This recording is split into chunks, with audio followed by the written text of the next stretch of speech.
우리의 사랑을 보시는 예수님이라는 제목으로 오늘 말씀을 나누도록 할게요. 우리의 사랑을 보시는 예수님. 자, 2차 세계대전 직후에 세계적으로 유명한 오스트리아 빈 필하모니 오케스트라는요, 오디션을 볼 때 새로운 방식을 도입하기로 했어요.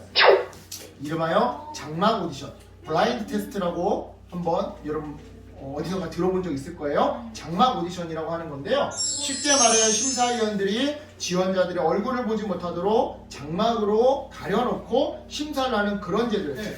이런 제도를 만든 이유는요, 아무런 편견 없이, 그러니까 잘생겼는지 못생겼는지, 잘 아는 사람인지 모르는 사람인지, 같은 학교 출신인지 아닌지, 공부를 잘 하는지 못하는지와 같은 이런 편견 없이 순전히 음악 실력만을 가지고 참가자를 평가하기 위함이었는데요. 이때 당시만 해도 세계 클래식 음악계에 있어서 연주자들은요 100% 모두 다 남성들이었대요. 그나마도 흑인은 거의 없었고 백인 남성들. 왜 그랬냐? 당시 서양 사람들은요, 여자나 동양 사람들은 힘이 약하고 폐활량이 작아서 폐가 튼튼하지 못해서 플룻이나 트럼펫을 잘 불지 못할 거라고 생각했대요. 또한 여자나 동양 사람들은 이 손도 작아서, 목사님도 손이 굉장히 작은데 바이올린이나 피아노를 연주하는데 불리할 거라고 생각했던 거죠. 물론 이러한 생각들이 사실은 전부 다 잘못된 편견들이었어요. 오늘날에는 동양 사람 중에 피아노 잘 치는 사람 많죠. 그죠? 여자들 중에서도 금관악기, 관악기, 목관악기, 이런 관악기 부는 사람들 많죠? 그러니까 다 편견이었지만 그때 당시에는 이런 편견을 가지고 있었던 거예요. 당시의 서양 사람들은 실제로 그렇게 생각했던 거죠. 하지만 장막 오디션이 시작되자 그때부터 놀라운 일들이 벌어지기 시작했어요. 자, 비슷한 시기에 장막 오디션을 도입했던 뉴욕 오케스트라는요, 이 장막 오디션을 통해서 4명의 바이올리니스트를 새로 뽑았는데 이 4명이요, 글쎄 전부 다 여자였어요. 또한 독일의 미넨 필하모닉 오케스트라 역시 이 장막, 이 블라인드 테스트를 통해서 트럼본 연주자를 새로 뽑게 되었는데요. 심사위원 만장, 전원 만장일치로 뽑힌 지원자는 바로 여성이었죠.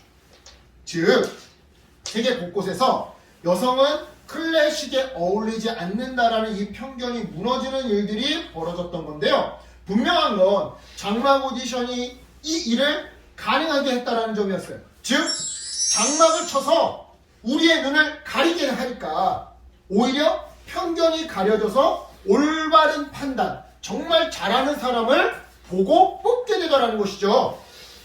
그런데요, 여러분 그거 아세요? 예수님도요, 하나님 나라로 들어가는 사람들을 편견 없이 바라보신다는 것이에요.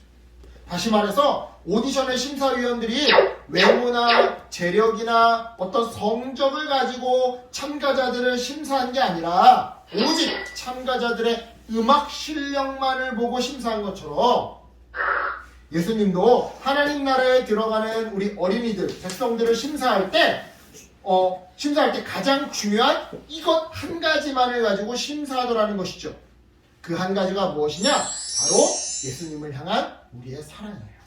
예수님을 향한 우리의 사랑. 이런 맥락에서 오늘 말씀 속 예수님은 어떤 한 사람의 사랑을 확인하셨는데요. 그 사람이 누구였는지 우리 말씀 속으로 한번 들어가 볼게요. 어느 날 바리새인 시몬이요, 예수님을 자기의 집으로 초대했어요. 초대에 응하신 예수님은요, 시몬의 집으로 들어가 자리에 앉으셨죠. 그런데 그때 갑자기 한 여자가 시몬의 집으로 들어오는 것이었어요. 성경은 그녀를 죄를 지은 한 여자라고 소개하고 있는데요. 어떤 죄였는지는 모르겠지만 죄를 지은 이 여인은요, 아주 오랫동안 동네 사람들로부터 비난과 무시를 받으며 살았더랬어요. 그래서인지 몰라도 혹 예수님도 나를 비난하고 무시하면 어쩌지? 하는 마음에 감히 예수님의 얼굴을 제대로 바라보지도 못했죠. 하지만 그녀는요, 그래도 예수님이라면 나의 마음을 알아주실 수 있을 거야. 자, 여자 목소리 한번 해볼까? 그래도 예수님이라면 나의 마음을 알아주실 수 있을 거야. 나는 믿음으로 예수님의 발을 닦아드리기 시작했어요. 그것도 눈물로 예수님의 발을 적셔드리고 머리카락을 수건 대신 삼아 닦으면서 무엇보다 귀한 향유 오일, 향유 기름을 깨뜨려서 예수님 발에 부어드리면서 말이죠. 네. 바로 이때 이 광경을 지켜보던 이 바리새인 시몬이요 혼자 중얼거리기 시작했어요.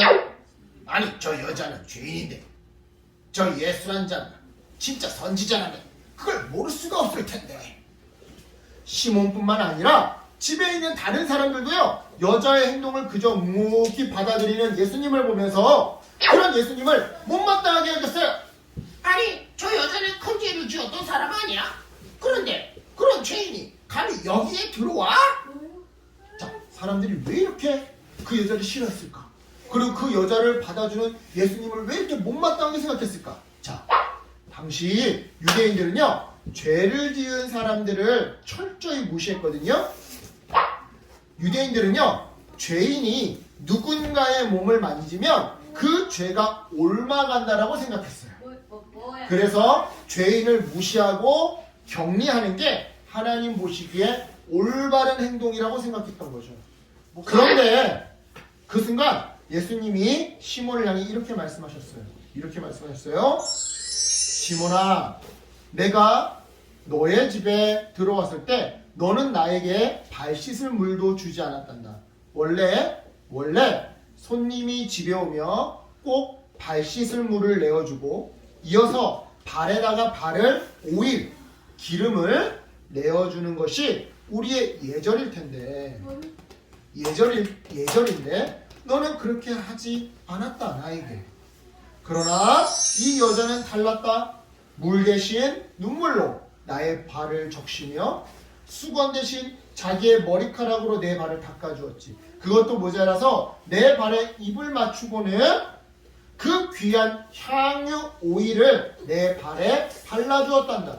시몬아, 이것은 분명 그녀가 나를 많이 사랑하기 때문에 한 행동이란다. 그리고 그녀가 나를 이렇게 많이 사랑하였으니 그녀의 많은 죄 또한 용서받은 게 당연한 이치란다. 이어서 예수님은 여자를 바라보시며 이렇게 말씀하셨어요. 여인아, 너의 죄가 용서함을 받았다. 여러분, 여자가 그토록 원했던 것, 그러나 스스로의 힘으로는 결코 얻을 수 없었던 것, 바로 사람들 앞에서 죄가 없다라는 선언, 무죄 땅땅땅 죄가 없다라는 선언을 예수님이 해주셨던 거예요. 즉 이제 더 이상 사람들에게 죄인이라고 손가락질 당하며 무시당하며 차별당하고 배제당하고 왕따당할 일이 없어졌던 것이죠. 그러니 이 여인이 얼마나 감격했겠어요. 하지만 여기서 끝이 아니었어요. 예수님은요 감격하는 여인에게 마지막으로 이렇게 말씀하셨는데요. 여인아, 너의 믿음이 너를 구원하였으니까 평안히 가거라. 자, 여러분, 여자가 예수님을 향한 사랑, 그 발에 눈물로 그 발을 적시우고 머리카락으로 발을 닦아드리고 그 발에 입을 맞추고 향유 옥합을 깨뜨려 그 발에 발라드리는 그 사랑을 표현했을 때 예수님은요 그녀가 가장 바라던 것, 바로 죄를 용서해 주셨어요. 다른 말로 사람들 앞에서 죄가 용서받았음을, 따라서 이제는 이 여자가 더 이상 죄인이 아님을 선포해 주셨던 것이죠. 그런데요, 죄를 용서해 주었다라는 이 예수님의 이 말씀은요 사실 굉장히 위험한 선언이었어요. 왜냐? 죄를 용서하는 것은 오직 하나님만 하실 수 있는 일이었거든요. 따라서 이것은요 예수님이 비록 말은 안 했지만 사람들이 생각하기에 예수님이 자 보거라, 내가 하나님처럼 죄도 용서해 준단다, 그러니까 나는 하나님과 똑같은 존재에 일한다 라고 말했다고 사람들이 오해할 수도 있는 그런 행동이었던 것이죠. 물론 우리야 예수님이 성자 하나님이라는 것을 알고 있죠. 하지만 예수님이 성자 하나님이라는 것을 알지도 못하고 알아도 믿지도 않았던, 들어도 믿지 않았던 그 당시 사람들에게 이러한 오해는요 하나님을 모독하는 일이었던 거예요. 아니 어떻게 감히 사람이 하나님하고 똑같은 신성 모독죄 아니야. 그래서 지금 이 상황은요, 사람들이 마음만 먹으면 당장 그 다음날 고소 고발을 할 수 있는 그런 일이었어요. 신성 모독죄로. 그 정도로 예수님의 이 말씀은 굉장히 위험한 말씀이었던 거죠. 하지만 예수님은요, 전혀 개의치 않으셨어요. 오직 여자의 사랑에만 신경을 쓰였죠. 왜냐? 예수님을 향한 여인의 사랑 안에는 오직 예수님만이 자기의 죄를 용서해 주실 수 있다라고 하는 믿음과 소망이 담겨 있었으니까요. 자, 바꿔서 말해볼게요. 예수님만이 자기의 죄를 용서해 주실 수 있다라고 하는 그 믿음과 소망을 가지고 있었기 때문에 여인은 사람들이 자기를 비난하고 무시하고 손가락질할 걸 뻔히 알면서도 사람들 앞에 예수님께 찾아와서 예수님의 말을 닦아드릴 수 있었던 거다 이 말이에요. 즉 사랑을 표현할 수 있었던 거다 이 말이죠. 그리고 여인이 사람들 앞에서 예수님을 향한 그 사랑을 표현했기 때문에 예수님도 사람들 앞에서 여인의 죄를 용서해 주셨던 거예요.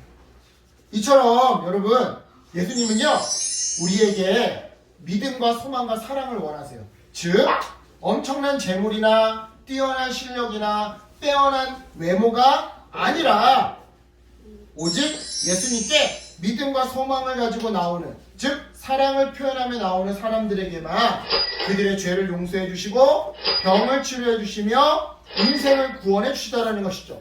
이렇게 본다면 여러분, 결국 하나님은 어떤 하나님? 우리의 사랑을 원하시는 하나님, 우리의 돈이나 우리의 성적이나 우리의 멋짐을 원하시는 하나님이 아니라, 우리의 성공을 원하시는 게 아니라 하나님을 향한 우리의 사랑을 원하시는 하나님. 또한 하나님은 우리의 무엇을 보고 판단하시는 하나님? 우리의 사랑을 보고 판단하시는 하나님. 우리의 몸매나 우리의 외모나 우리의 어떤 재력이나 이런 것들을 보고 평가하시는 하나님이 아니라 우리의 사랑을 보고 판단하시는 하나님.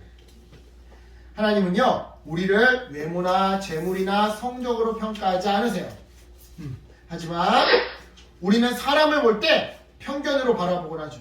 생긴 것을 보고서는 야, 쟤 생긴 거 보니까 엄청 바보일 거야. 야, 쟤 생긴 거 보니까 성격이 못됐을 거야. 또는 사는 집을 보고 야, 쟤 되게 좁은 집에 살아. 엄청 가난한가 봐. 하면 무시하고. 그렇죠? 작은 집에 사는 거 보니까 공부도 못할 것 같아. 이러면서 우리는 이렇게 온갖 편견을 가지고 사람들을 바라보곤 해요. 하지만 예수님은요, 우리를 편견으로 바라보지 않으세요. 오직 예수님을 향한 사랑으로 우리를 바라보시죠.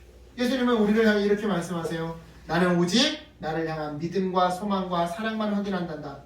그런 사람은 누구나 하나님 나라에 들어올 수 있단다.